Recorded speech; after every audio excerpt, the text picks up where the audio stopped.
And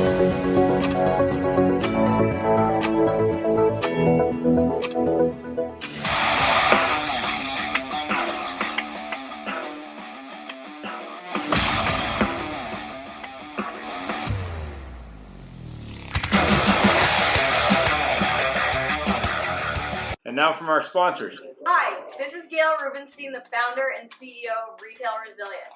Car dealers all over the country love working with us, and let me tell you why. We have two product solutions that they absolutely love using. The first product solution is a Facebook and Instagram school where we build out a curriculum for salespeople and managers. We teach them how to create new car offers, used car offers, and get pre-approved offers. We also have a campaign management program where we generate leads for them, and then they do what they do best, they sell cars. So we train their sales staff on how to handle social media leads. Our car dealers typically say to us, I had the highest grossing month in the history of my business. I'm up double in my volume year over year. We even had a client the other day that told me that he was absolutely blessed because he loved our customer service. Everyone at Retail Resilient works remotely from home. I hire only car people from all over the country, so I hire all A players. They're really good at what they do, and we absolutely love helping car dealers. So give us a try, give us a shout. Any opportunity, we would love to see if we're a fit to work with you. Hi, this is Barry Jordan from whitegloveperformancegroup.com. I'd like to take a few moments of your time to share how we can make you more profitable. Dealerships all over North America are using our cloud-based power dialing platform, Touchpoint, to manage their outbound sales-generating phone calls. With Touchpoint, your agents can make up to 50 calls an hour. Leave a voicemail, send an email with a link to a video or to your website, all with a click of the mouse. We specialize in empowering your teams to make the calls that make the sales. How can Touchpoint help you increase profit? Check us out, whitegloveperformancegroup.com.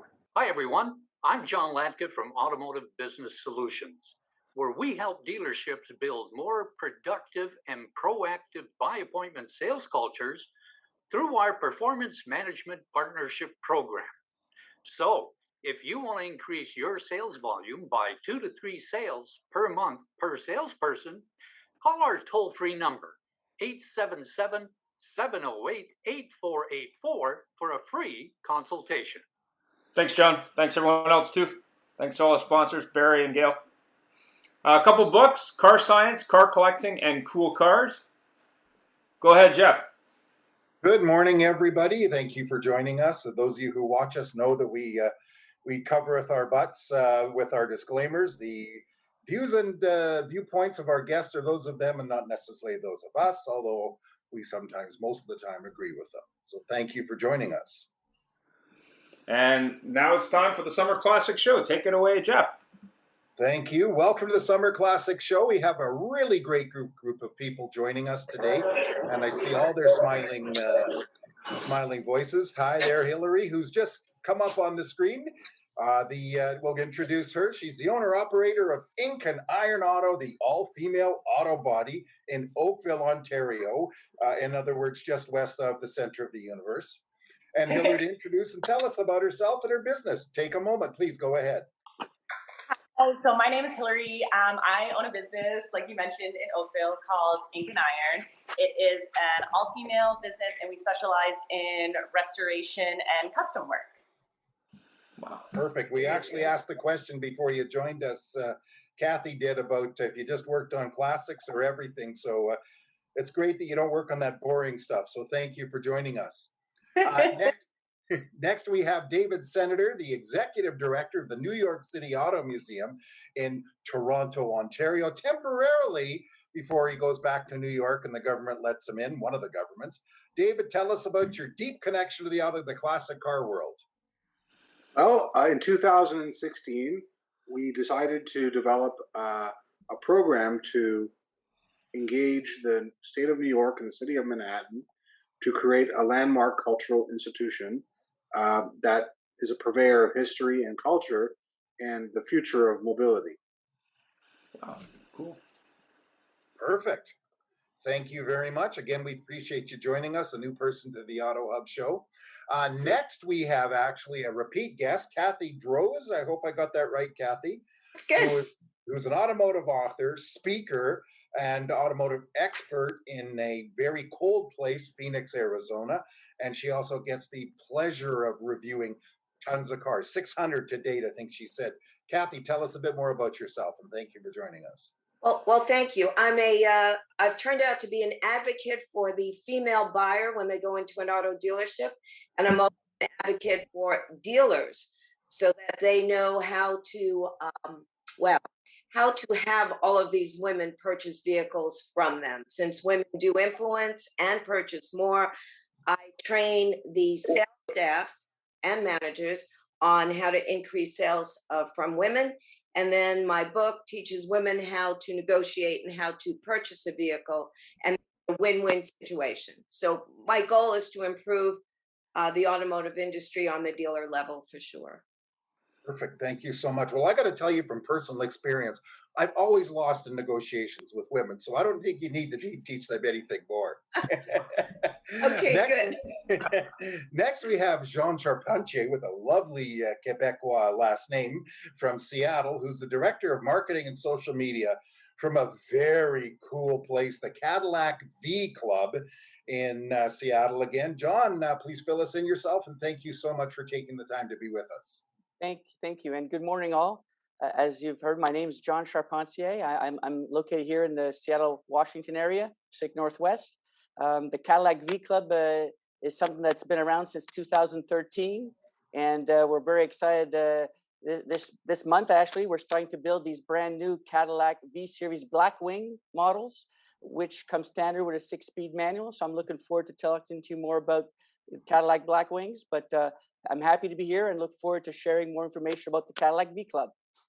Thank you very much. You know, I have to tell you something. I fully expect Batman to be driving a Blackwing. That's just the one that sticks into my mind.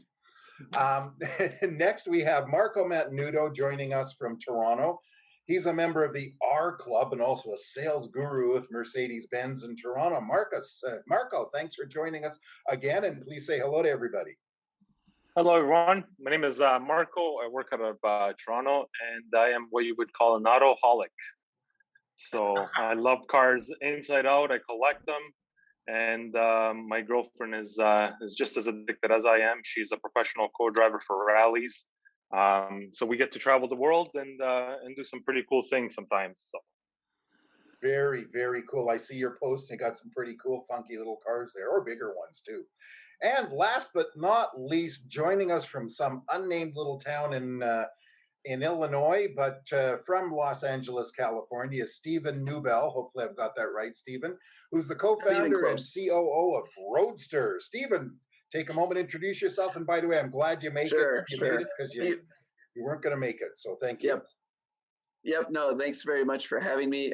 So I'm the co-founder of Roadster. We're building a platform for the car community, basically a modern social networking platform to bring the community into the modern age. You know, a lot of the community is still stuck, I think, on these old website forums and web pages showing different events, or you go to your group, your club website. We're trying to bring the whole ecosystem onto a mobile-first modern platform with the goal of helping enthusiasts connect and to meet in real life. So you can post events on there, get groups together, chat, post content, and soon in a new version we have coming out, we'll have a navigation feature inside the app as well. So basically all the car community in your pocket.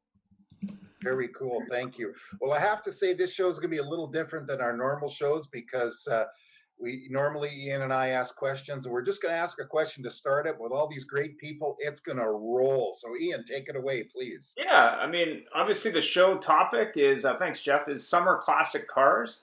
I guess the big question, I guess being a little bit different summer this year than normal, is how do you think that impacts summer cars and classics? And let's start with Hillary, since she works on a lot of classic cars. Maybe she has some thoughts there. Yeah, if I found in what we do is we've been a lot busier since the pandemic started. So I find like a lot of people now have that time, like they're stuck at home and they have time to build their classic. So I think like for next year, definitely, I feel like we're going to see a lot more on the road because people are now, you know, getting it done or wrapping up projects that they've started quite a while ago. And I know like a lot of our customers are really eager to get out there and show their cars. And I'm just kind of starting to see like events popping up now. So hopefully like end of summer, early fall, there'll be some meets. Fantastic. Thanks for that. Marco, what do you think? You're muted, man. I was not thinking. You don't want to hear what I said. No, I'm just I think it's driven the price of classic cars up quite a bit in the last year and a half because exactly what Hillary said. Everybody wants to get out and hit the road, and it's made for an interesting landscape of what projects are going for versus what they used to go for versus what complete cars are going for as well. And I think it's a trend that will hopefully keep going, not just because the value of the cars is going up, but because it gets more people involved in the car community. It really is a great community. So yeah. Fantastic. David. Yes, sir. What do you think on the classic car side? I know you're rolling out the museum side, but I mean, obviously I'm assuming you're buying cars for this museum. So what do you think? Is there still a lot of passion in the classic car hobby, especially this summer? No doubt. While we are working with the car manufacturers' historical archives, instead of actually purchasing vehicles, which allow for a cyclical rotation and new exhibits to occur with a bunch of ease. The problem with a museum that dwells on the automotive community is that you got a bunch of very specific car owners, versus a corporation which takes a more kind of agnostic approach to putting cars on loan. We have definitely seen an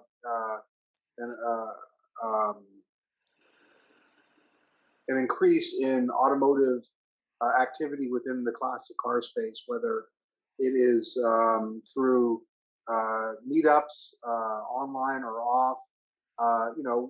The atmosphere is conducive where people are laid off, they're not available. There's the working. You're stuck at home, so the ability to get out is far more precious, and it's just all around a better environment for the automotive, for the classic automotive scene. Thanks very much. Kathy, in Arizona? Well, we are the home of Barrett Jackson, Russo Steel. So classic cars are constant here, as well as we have such excellent weather year round, I would say. I think believe it or not, because of the shortage in the new car industry, we're having issues there, and everybody's buying used cars. I'm finding that the pent up money that many people had, they're now looking to buy a classic car rather than go for the brand new or even a used, 5-year-old Lexus. So it's hopping here. Plus, everyone wants to get out into events. So they're back in action. Plus, there's a Muffy and Gary Bennett that live here. They do private. Oh, you're shaking your head, Jeff. So you know of Muffy and Gary. He was the former vice president of Russo and Steel. Then they went with the Leak classic cars, and now they're just buying. Muffy just bought a vehicle for Garth Brooks that he presented to Laura Bush for her birthday. So there's a lot of this private selling, certainly in this area of Arizona. Interesting. Steve? Well, that's what I see. Is that Barrett Jackson is just for the people that want their pictures on TV? Well, certainly Mr. Craig does, but I'm not sure about everyone else. Yeah, it's definitely a big party. But there's a lot of, Jay Leno comes into town, many celebrities come in and they enjoy the bidding. Yeah. So I'll speak a little more to the summer car side of things. In LA, it's summer all the time, so I don't know what you guys are dealing with your seasons everywhere else. But after COVID hit, things got back to kind of normal in LA in terms of the car scene. It was a little bit of a paradise because there was no traffic on the roads. So all the car enthusiasts were out doing drives and meetups. A lot of the official shows had closed off for a while, and many of those have now finally started to come back. There was a great one in Huntington Beach called Supercars by the Sea that was closed because it was on state property until just the last couple months. So I've seen a lot of that activity get back going in Los Angeles area. In terms of our other footprint, there's been a general return to it in the U.S., especially on the East Coast. I think it was a little more impacted than, let's say, on the West Coast. And the other place that I think really had a lot of pent-up energy was the UK. We have quite a large footprint there, and they were really locked down, and they got released. They got to go have fun again in June, and there's just been a lot of meetups and drives and activity happening over there since then. So everybody's going out to Caffeine and Machine. I'm sure some of you have heard of that place. It's a really great art community meetup spot in the middle of the UK. So yeah, everybody's out. They want to. I think it's made everybody realize, life can be short. Let's enjoy what we have and get together, and we're seeing that with activity on the app. And last but not least, Don, what do you think on the Cadillac side? Well, again, for not knowing how knowledgeable you guys are all on the Cadillac V series, they started back in 2004. So that's how they've been around for a few years, but not, obviously not as long as some of the other old classics. But for us, we're seeing a lot of activity in terms. Last year, a lot of our members were working on getting their cars up to speed. They were working from home, figured might as well take advantage of that. So in our area, in the Pacific Northwest, the value of our cars have done very well. If I can use an example, a 2011 to 2014 Cadillac CTSV Sport Wagon. I mean, one on the weekend sold for $90,000, and brand new that was only $60,000. So and again, that's a 6-speed manual. I should add that. The rarest Cadillac CTSV wagon is, of course, it needs to be a 6-speed manual, and that's because they're so rare. And so, as I mentioned, we're looking forward to some other new, I guess, classics to be born here this year with these new Black Wings, which are coming out, which are going to be 6-speed manual as well as standard. So we're seeing definitely and again, I think Kathy mentioned, because of the shortage of cars on dealers' lots, our Vs have actually gone up in value, especially the V3, the current version of the Cadillac V series has risen. So that's kind of where things are going in the Cadillac V Club. Jeff? Well, I have to agree with you. People aren't buying new cars. Up here in Vancouver, we have a very large exotic car, I don't want to say community, because we have a high percentage of very high net worth individuals that are buying Maseratis and Lambos and everything that going out of style. And there's one neighborhood, you'll see them on a weekend. And I was walking through there, and there was a fellow with a 1972 Ferrari Daytona. And I have to tell you something, that was stunning. And the fact that he took it out, I was amazed at, because that's something you don't want to put on the street. So another question for you, and actually one of you touched on it, and I think that was John, is if you could have any classic fun car with a value of under 25,000 US, so 75,000 Canadian, what would it be and why? And we're going to stick to we're going to go back to Steve there, just because he's the first person I'm looking at that's American. I mean, I've always been interested in an old, getting an old Corvette as kind of a project car. But I don't even know what's under 25,000 anymore in terms of a lot of just because the values have gone so crazy. I was talking with a family friend of mine has a beautiful 60, I think it was a 69 Firebird that's always been of interest as well. And I think he said that Haggerty was recently valuing that around 23,000. So I'm always working on him to say, hey, when you're ready to get rid of that, pass it over to me. I'll take care of it. So I guess that's first on my list. Terrific. Thank you. Kathy?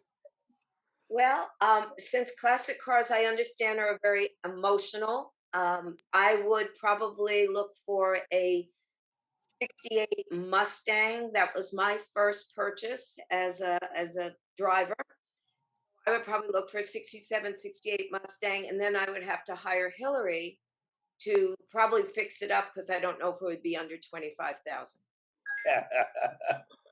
Yeah, the fix up would probably be $25,000. Next, David. Yes, sir. How are you? Good. What do you think a great classic under 25,000 would be today? The VW Bug. There you go. That would be terrific. There's lots of them. Sure, and the parts are available, and you can customize it, and it's it's not heavy on the pocketbook in terms of the fuel. It's a very competent vehicle to operate, and it's just a very utilitarian, fun, available car. And turns heads everywhere. Thank you. Hillary, I don't know if there's anything that comes out of your shop under 25,000 because I hear you do such great work. What do you think? I mean, when they roll in, they're probably under 25. That's true. So on that note, if I had 25, I think I'm buying a project, and it would be for sure a second-gen Trans Am 1970. That's always been my dream car. I remember seeing one when I was younger, shopping for my first car, and begging my dad, like, "Hey, can I get this car?" And him being like, "No, that's not practical." And him,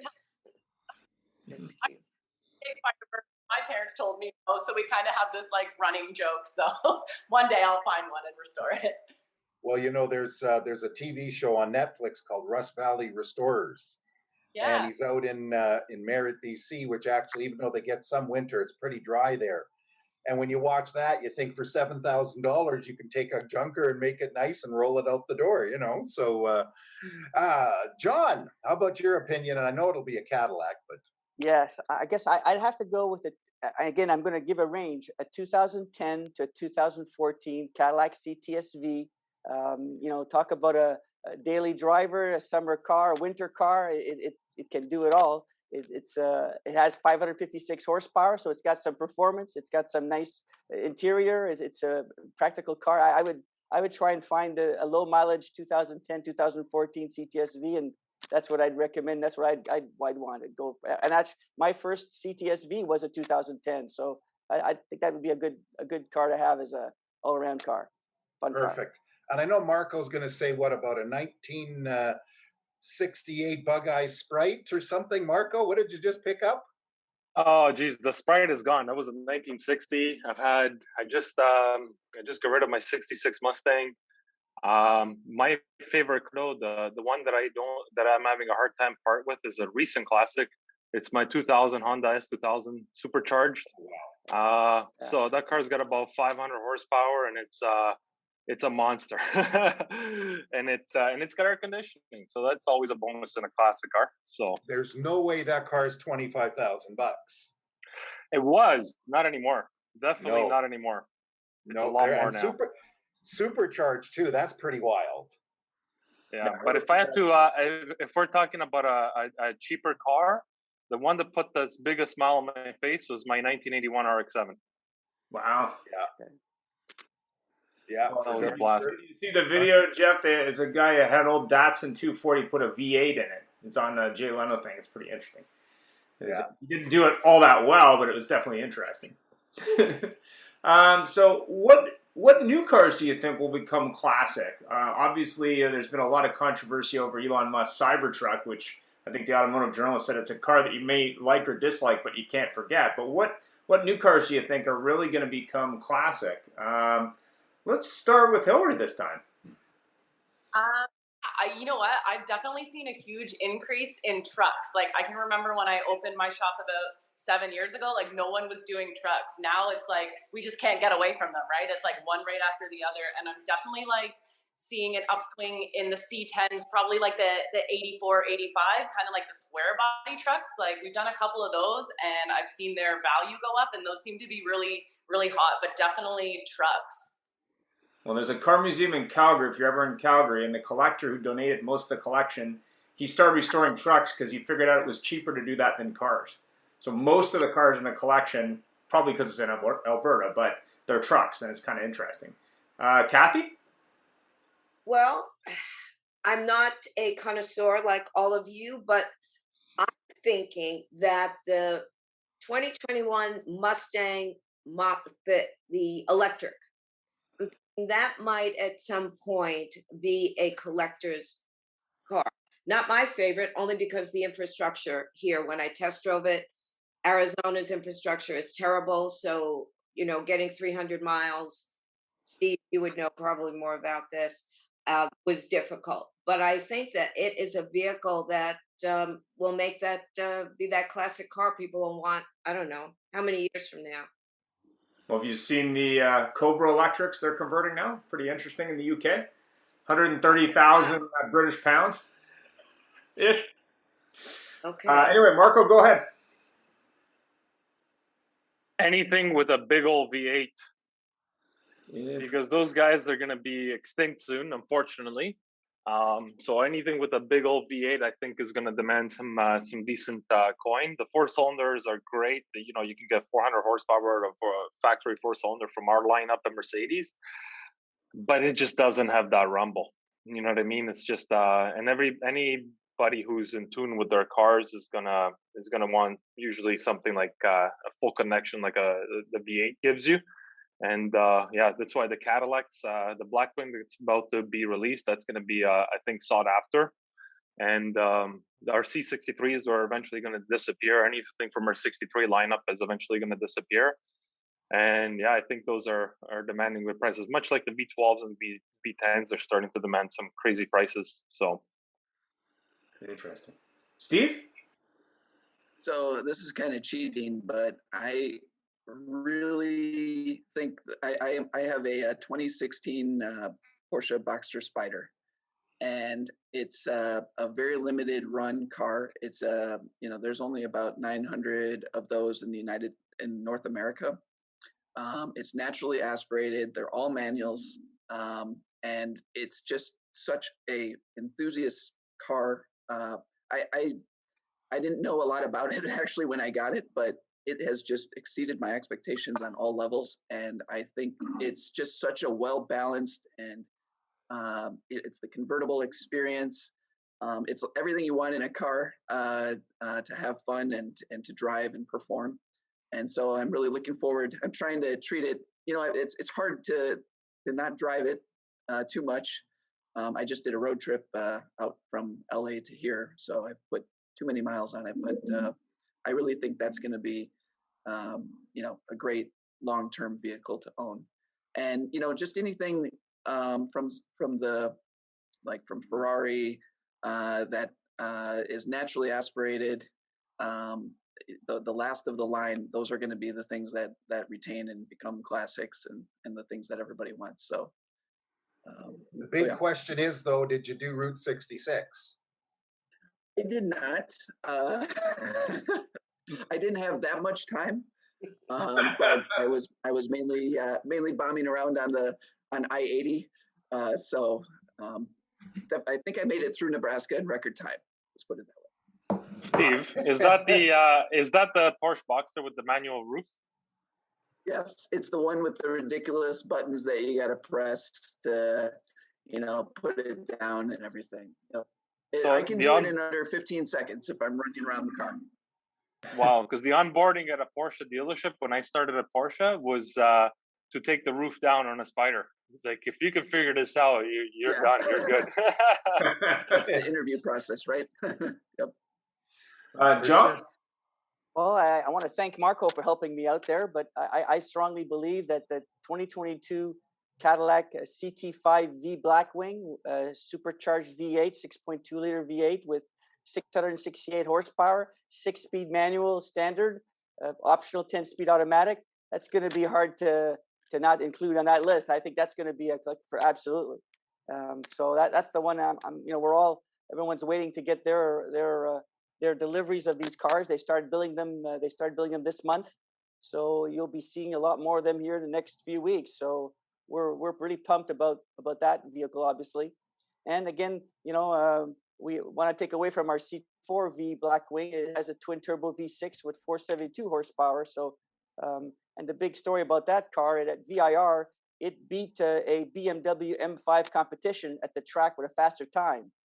So when a twin turbo V6 can beat a monster BMW M5 competition that's on the track, that's pretty impressive for a twin turbo V6 there. So those two cars are going to definitely be pretty hot here this coming this And year. it's not $150,000 either. Exactly. The CT4V fully loaded, I think, is under 85,000. So fully starts at 60 something thousand, 85 fully loaded, and of course a CT5V Blackwing fully loaded, I think, is around 125. And that now comes available with the carbon ceramic brakes as well. As I mentioned, the 6-speed manual carbon ceramic brakes. The first time Cadillac has that as an option on a Cadillac. So we're pretty pumped about these two cars coming out here this month. Cool. You know, it's funny, a performance driver loves to hear things like carbon fiber brakes, and until the owner goes to change the brakes. Yes, yes. Yes. David, thoughts? Well, gentlemen, it oops, wrong. There we go. I gotta got the par. You know, there is no way of predicting the future. So, you know, if you're looking for classics that are going to enhance value, there is. I like to go with celebratory vehicles. So, 25th anniversary of the Camaro, or the certain, you know, or certain Mustangs that were made in limited edition, and you can find those, like the 2004 was, you know, the 50-year Mustang, and there are a number of vehicles that fall within the ability to increase in value, and you know, I mean, within the range of, you know, like, you know, the Trans Am collector series, and you know, there are vehicles that are made in limited production that are available to be used to seek increase in value. Thank you very much. Jeff? Well, you know, I have to say that something let me ask you this, something that has changed a lot is about 10 years ago, special edition models were special edition. M series BMWs, AMG, Mercedes, you would get Mustangs, you'd get Camaros, that sort of stuff that were special. These days, they got to be really something wild. The one that comes to my mind, and Hillary mentioned trucks, is the Dodge Ram TRX. And see that, you know, you don't see them around very often. And now in the retail business, these things are about in Canada they're about 135,000 MSRP, and they're going on the wholesale sites for 200. What is your thought on the fact that it used to be things like the special edition models were special and were almost automatic classics? Do you think those days are gone, and now we just have to go at general things, of course, other than the Blackwing, John? And I'll throw you out that question, John. Well, in the Cat V series in 2018, we had a championship edition, which is, you know, very very rare. And so there's one I can throw for us, the Cadillac. That version certainly has kept its value in terms of a rare special edition Cadillac. But you know, for us, we don't Cadillac doesn't, in the V series. There haven't been that many. You know, that was because they'd won the IMSA racing. It had won the championships. They felt it made sense to have a special edition. So that one, I know for us, is definitely one that's rare, and it has gotten increased in value. Okay, what do you think outside of the Cadillac world? Well, you know, I think I've seen some Corvettes that have done well. I'm also, you know, I've owned several Corvettes, which I think you know, Jeff, and so I'd have to say there's some special edition ones there that I certainly think have done well in holding their value. So and you know, my first car, I wasn't able to actually take delivery of it. The first car I actually tried to buy or ordered was a '77 special edition Trans Am, and that, you know, obviously I think you know the story on that car. Obviously, being in the movies and Smoking the Bandit obviously helped that. So, but I've, you know, my first car was a Camaro Z28. So, you know, a clean, good condition Camaro Z28. I'm sure they've had some nice special editions there that I think hold their value as well. So, obviously my focus has been more on GM cars. I've been primarily a GM, from my first Camaro Z28 to my several Corvettes I've owned, and then I've now had 2 Cadillacs. So I seem to really I've gotten good value of the cars I've owned. They've held their value. So when I traded up or sold them, I've done very well. So I'm definitely feel good about the GM vehicles I've had, and that's why I'm such a big positive enthusiast for General Motors cars, especially Cadillacs V Series right now. Okay, well, that's good point. Marco, seeing as how I mentioned AMG, every second car I look at on the road now is an AMG. What do you think's happening there? I think that if you buy a brand new car and you keep it in its original wrapping and put it on auction 30 years from now, you're gonna get crazy money, because that's the trend that we've been seeing. You get like, I've sold my '84 Prelude with 45,000 original kilometers on it on Bring a Trailer for well over 11,000 Canadian, and that was just a Prelude, not an SI, nothing special. So if you keep something under a tarp long enough, it'll eventually be worth something.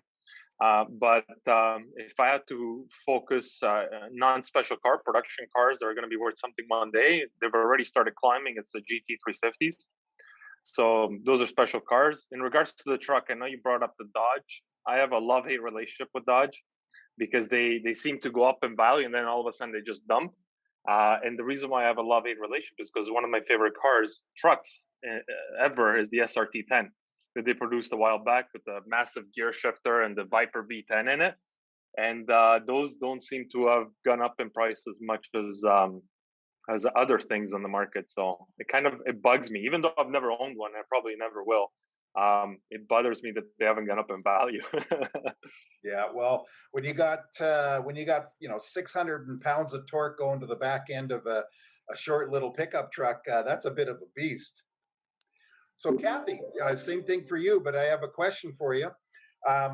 Just before we talk about all the disappearance of the special editions and where they're going to go, are we looking at in 20 years that the comment in Arizona is going to be a shortage of gas stations? I don't think so. There is so much and again, my generation is so excuse me, I shouldn't speak for all my generation, but so many of my folks that I know are fighting to keep their gas powered vehicles. I mean, they're not so quick to go to electric. They had enough problems going to hybrids. Now it's just a matter of, I don't see it. If there's any indication of my trip with that all electric Mustang, we've got a long way to go. I think the gas stations are going to be around for a while in Arizona anyway. Well, I have to say one thing that's very funny, and I don't want to touch on this specifically because we don't want to open up a whole back can of worms here. But we find in more liberal areas, like in BC, it's a moderately liberal area, and Washington State, there's a much more greater acceptance of electric cars than in more conservative areas. Because in Alberta, they want to burn Teslas. But your opinion on that, Steve, on the whole topics? So definitely, that's always kind of coming up. My personal opinion is, and just sort of how I do see the enthusiast community starting to embrace more about electric, about hybrids, and I think that that's going to continue. I think we have this hump to get over with it, and I see that, even within my own family and everything. I'm from a small town, so I know what you guys are talking about. And as, for example, the Tesla community, they are in LA. They're very much part of the enthusiast community. They're modding their Teslas. They're tricking them out. They're going on drives. They're doing rallies. And that's bringing, positive attention to it and say, hey, maybe we can continue that passion in the electric way. So there's definitely going to be that transition period. Who knows how long it's going to be? Who knows how long it will be allowed?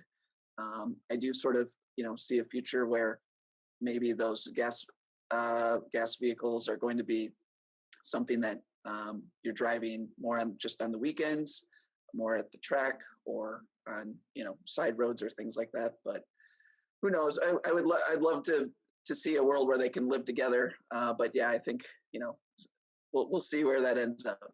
It's not looking so positive that way. Oh, I got to tell you. So you mean, and I'm not opening this, people. Don't be upset. I want to be politically incorrect here. But so you're talking about Republicans and Democrats getting along here? Moving right along, Hillary. So judging on Marco's comment here, you're not going to be redoing any Viper V10 trucks soon. Yeah, it doesn't seem so. So what do you think just with these special editions? Because somebody made a comment, the fact that, well, Marco did, any just normal car, you keep it really like new, it's going to be worth something. Is that what you're seeing too? Just normal stuff is becoming collectible? Yeah, absolutely. And I still think the special editions have their value. For example, we had 267 Camaros we restored. One was just an RS. The other one was an actual 67 pace car. So when people come in and they see two cars together, they're asking questions about it. The one that when you tell them, no, this is an original car, that kind of still makes people go like, wow, that's really cool. Like there's still that history and that like the cool factor that, hey, this did run around the Indy, right? So I think that like they still have that value, like that wow factor. I do also see, I'll give you an example. We restored, it was in early 90s, a Honda CRX. And let me tell you, that was sitting in the middle of our shop beside a beautiful Bentley we just repainted. And I can't even tell you the number of people that would come into the shop and lose their mind over the CRX because it's something you don't see. So people really, I think, are drawn to like the obscure things that you don't see. Like you see a lot of Mustangs and Camaros, right, rolling around, but it's like those odd cars too, I think will really hold their value. Well, is it because too that maybe the CRX is something attainable for somebody normal versus a Bentley? Yeah, absolutely. And a lot of people were like, oh, I learned to drive a manual on a CRX, or my sister had a CRX. There's still like that sentimental attachment to them as well. And like, wow, I don't remember the last time I saw one of these. Yeah. Well, I have to say a lot of the classics, the thing that turns me off to them is not the buying of them, it's the maintaining them and getting them serviced. When the technician you take them to has cleaner fingernails than you do, you know you got a problem. Well, not people who work with their hands like me. Ian, any other comments? Well, it's funny. One of the first used cars I ever sold when I sold cars was a CRX, and the gentleman who bought it, he might have been 18 with his dad. And it was kind of funny because it was like one of these older used cars we had, and it had the red paint, but the paint at the time kind of oxidized over time. And we had a great detail guy, so he brought the paint back. My manager was all upset. He's like, well, but he's going to come back when it fades. I'm like, dude, he's buying a 1988 CRX. Like, really? Like, that's the argument you're picking? Like, he loves the car. It's all good. It was really, really funny. But the funniest experience I ever had was a Honda Del Sol. We had a customer who wanted to sell us the car. And he was so infatuated with the car, he wanted more than he paid for it, which may not be crazy today. But back in the day, we were like, really, man? So it was kind of interesting. So, yeah, some of these older cars, I think, are interesting. But more importantly, as Hillary said, you get the oddball ones. I mean, I drove a Honda Insight first generation for a while, and I put stickers on it when I sold cars. And I got calls when I was at the dealership like, you guys have a fleet of these. I'm like, no, there's just the one car, guys. I see it all over town. Yeah, there's only one. But those kind of cars get interest because they're oddball, right? What do you think, David? Well, it's a unique conversation, no doubt. We are entering into a time where the valuation metrics is completely upside down. Not you can't expect that to last forever. This is just a geopolitical reality as it pertains to the access. I mean, basically, the China corridor has become a political hotbed, and we're not getting the things we need that we counted on them for, and so that's changing the price of stuff. But again, people will always have an affinity for memories and old cars, and But if you're looking for a deal, this is probably not the best time in modern history to be buying an old car. True. Well, Jeff, That said, gentlemen, I actually have to split. Yeah, no worries. Thank you so much for your time and your invitation. And all No of you check problem. out the Thank you. website, and you all get a free membership to the New York Auto Museum when we open next year, okay? All right. Sounds awesome. Thanks so much, everybody. Bye. Take care. Bye-bye. Thanks again. And Jeff, maybe you have some thoughts on used cars since you work in that business all the time. Well, I have to tell you, Marco, I think you sold that Prelude way too cheap on Bring a Trailer. The retail world right now is so nuts that if you watch the dealer auctions, anything is bringing crazy money, obviously. You know, especially like old Buick Regals, you know, they're now like huge money. Skylarks, man, you can probably get $100,000 for an old black Skylark now. I had to comment because Troy's got the picture of the background of his there. So, but no, it's true. There's not just it's not everything seems to be a classic. In the new car world right now, you know, I hate to say this, you got a new Nissan Sentra. You could probably flip it after buying it for a profit. But most of our viewers are car dealers, and right now, new cars, like I just said, are ridiculous money. If there's anything cool, like I said, your Ram TRX, they can just sit there and wait. They don't have to do anything. They just wait for somebody to pay the money. And I know we asked this question earlier, but Kathy, you see all these new cars. Pick one car you think is the nuttiest car for value and demand right now. The nuttiest? New car. Yeah, but you're saying like ridiculously priced or? That people are dying to get their hands on, other than the Caddy Blackwing, we know that. Oh my gosh, great question. So from a retail standpoint, I am finding people who normally their second car was a Porsche.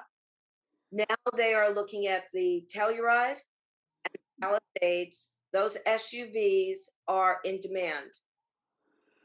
They're obviously, the dealers know that, so the prices, they can get almost whatever they want over MSRP for. So, and that's just, you know, being in the community and knowing what people like. Now, I've been driving, the Lexus has been sending me a lot of their F Sports, the sedans, or you know, and they're going for over $100,000. Yet there's a market for that. There's a demand for that. And I have a question for all of you. I don't know what housing is like in your area, but and sorry, Steve, but we have so many Californians moving into Arizona. Are ridiculous. They're paying cash. Sorry about that. It's ridiculous. So my question is, should we invest in a classic car? Hillary would know this. Where would you invest your money? You can't flip a home, and now I think you could flip a car faster than you could a home. I'm curious. No offense, Steve. We like California, but None taken. you're killing us. Thank you. So, Jeff, I don't know if I answered your question with a question. Well, I think the question was for Hillary. Was it what car would you invest in for a quick flip? If you're a classic car, what do you think, Hillary? Back to what I had said earlier about like maybe like an 84, 85 Chevy, like a truck that you can pick up pretty quick. Something you're not getting into really extensive restoration on. Like start with that. Also like G bodies, like the Montes, the Regals, like those seem to be, you know, really up and coming. Like my husband actually just picked up a super clean, I think it's an 82 Monte for about like $4,000, and it needs like a paint job, but it's really mint. And I've had people just coming by the shop, seeing it, asking if it's for sale, like because we're right beside a Napa parts store, so people are always coming over. So those seem really good.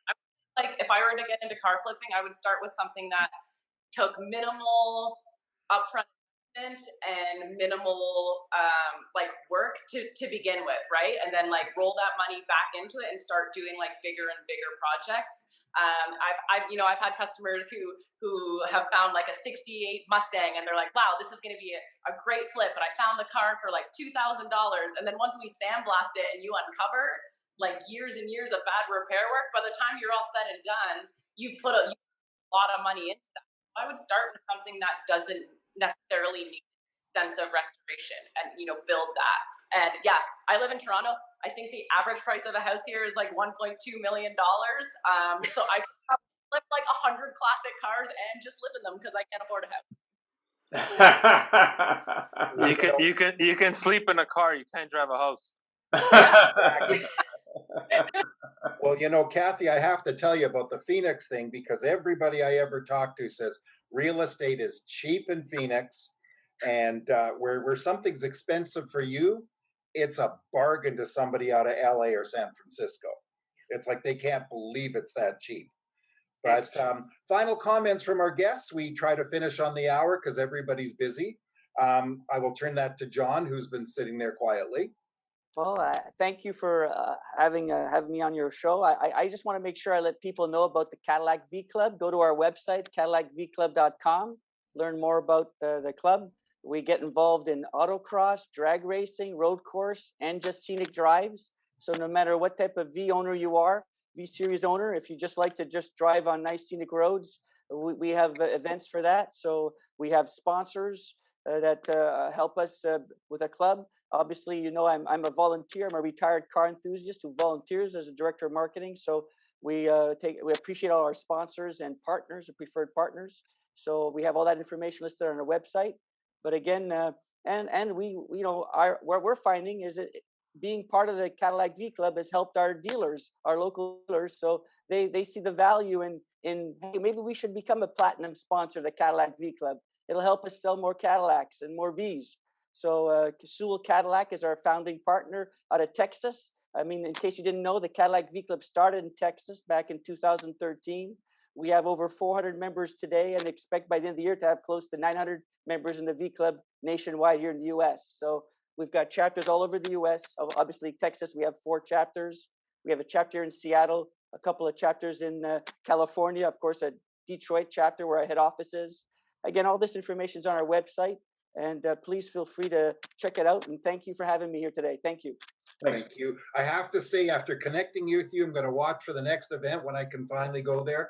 I'm going to dig up a 1975 Cadillac DeVille with a 472. I'm going to put a big V on the side and show up. As a matter of fact, if I can just add one thing. Yeah. We have an event. We have an event here August 21st, Saturday morning, here in Redmond, Washington. It's at Exotics at Redmond Town Center. Cadillac Corporate is sending 2 Cadillac V Blackwings for that event, showcasing the Blackwings, and we're going to have as many of our V Series, V Club members, V Series owners parked all around those 2 cars. So feel free to come and check it out here if you can. Details. We'll put that in our next communique. Yeah, thank you. Yeah, thank you. Steve, parting comments. Yeah. Well, first off, thanks guys for thank you so much for having me on the show. And I think it goes to show this, you know, the car community, the car market is hot. The enthusiasts are as strong as ever. And I hope that everybody that's listening will go check out our app Roadster. It's Roadster without the E. It's available on Google Play and Apple App Store. And you know, let's bring the community online and onto a modern platform. But thanks very much, and look forward to hopefully chatting with you guys more in the future. Super. Thank you, Kathy. Thank you. Enjoy both Jeff and Ian. Thank you for inviting me again. I wish I knew more about the classic cars, but I learned a lot today. I appreciate it. And, you know, I love the auto industry, even auto dealers, believe it or not. So it's all good. Thank you for having me. It was interesting. Thank you. Remember the saying, everything old is new again. Yeah, except me. Okay. No way. Marco. Well, hello. Thanks for having me, guys. It's always a pleasure. And yeah, this is awesome. I mean, it's I'm always surrounded by car people, but to have folks like you guys that are actually working on it, like Hillary. By the way, Hillary, I'm gonna tell my girlfriend about you, ladies, and I hope that she's gonna come by your shop. She drives a bright pink Mini Cooper, and she's raced Rally Monte Carlo, so she would love to get to know you. And yeah, and Steve, that app is sounds really interesting. And yeah, I can't wait to hook up with you guys on our social platforms. Perfect. Marco, marry her. It ain't very often you're going to find a girl that's into cars like and can outdrive you.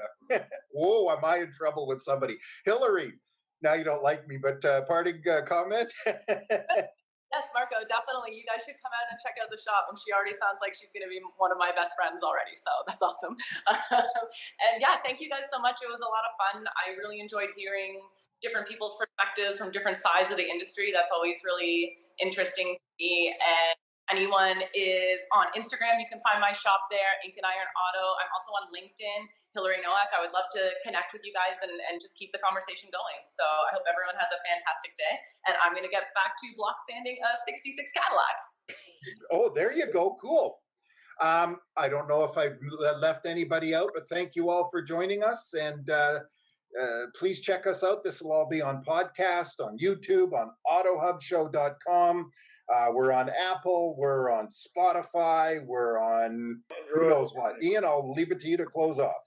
Yep. Thanks very much. Great show, and it'll be live. I'll probably put it up tonight, so you'll see it on the website and everywhere where you can get that stuff by tomorrow. Thanks very much. Have a great week. Thank you. Bye-bye. Thank you very much. Thank you. Bye. Thank you. Thank you. Bye.